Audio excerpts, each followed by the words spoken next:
श्रीमन्महागणाधिपतये नमः। वर्णानामार्थसङ्घानां रसानां छन्दसामपि मङ्गलानां च कर्तारौ वन्दे वाणी विनायकौ।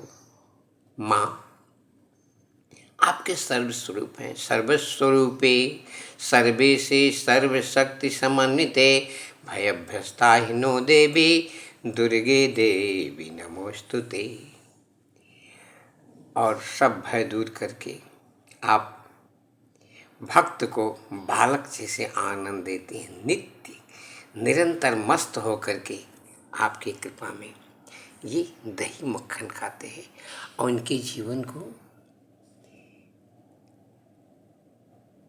तदेव रम्यं रुचिरं नवं नवं तदेव सस्वं मनसो महोत्सवं तदेव शोकार्णवशोषणं निनं यदुत्तमश्लोकयशोऽनुगीयते।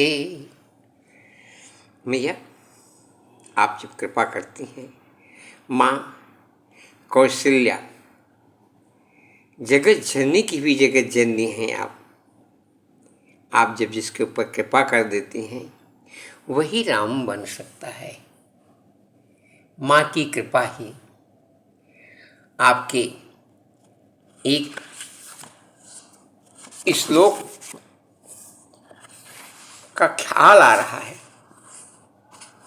जब आप कहती हैं कि भाई देखो, जो हमको पसंद आ जाए, मैं इसको ये नहीं देखती इसके अंदर क्या गुण है, क्या अच्छाई है, क्या बुराई, इसका ख्याल नहीं करती हूँ मैं।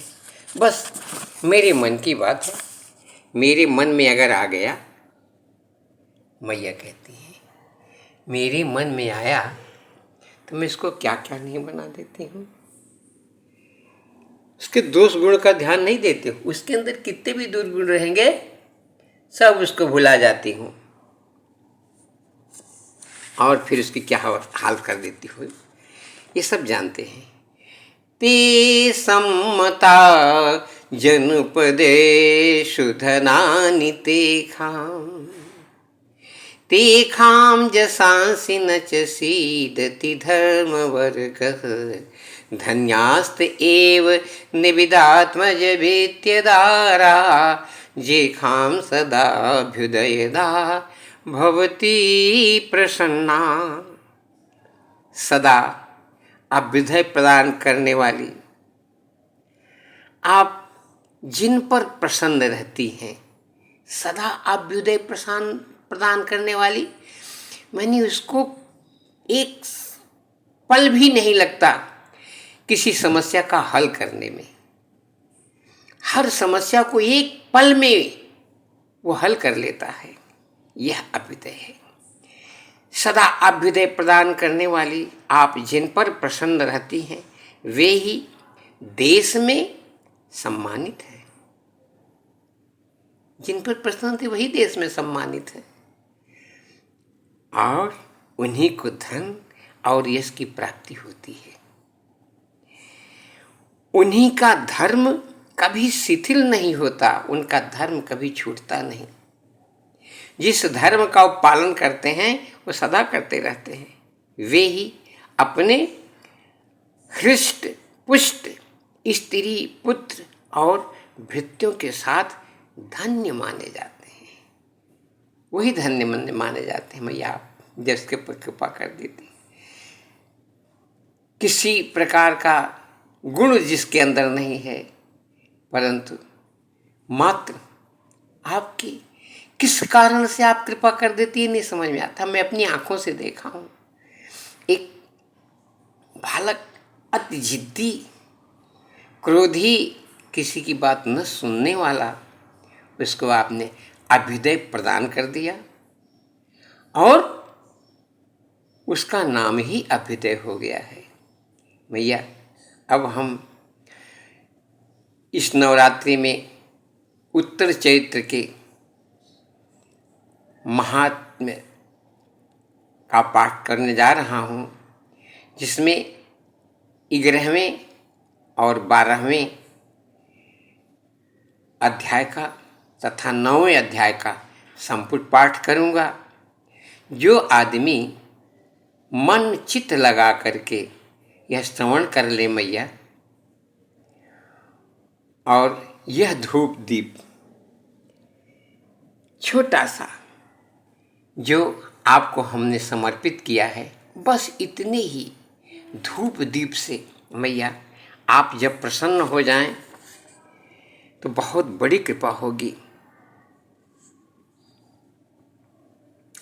आपने कहा भगवती ने हमारी सब इच्छा पूर्ण कर दी, अब कुछ भी बाकी नहीं है। क्यों कि हमारा यह शत्रु महिषासुर मारा गया।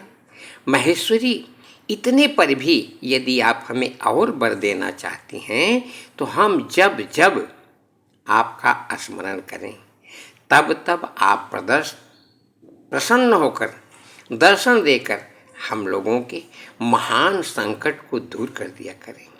तथा प्रसन्न मुखी अंबिके, जो मनुष्य इन स्तोत्रों द्वारा आपकी स्तुति करे, उसे वित्तीय समृद्धि और वैभव देने के साथ साथ ही उनकी धन और स्त्री आदि संपत्ति को भी बढ़ाने के लिए आप सदा हम पर प्रसन्न रहें। मैया, आप ही ईश्वर हैं, आप ही सब हैं। हे ईश्वर, आप सबको निर्मल बुद्धि दें, सबको आरोग्य दें, सबको सुख आनंद और ऐश्वर्य दें, और सबका भला करें, कल्याण करें, रक्षण करें। हे ईश्वर, आपका नाम सबके मुख में निरंतर अखंड रहने दें, यही आपकी कृपा होगी। मैया की जय हो, जगदम्बा मैया की जय हो। माँ कौशल्या,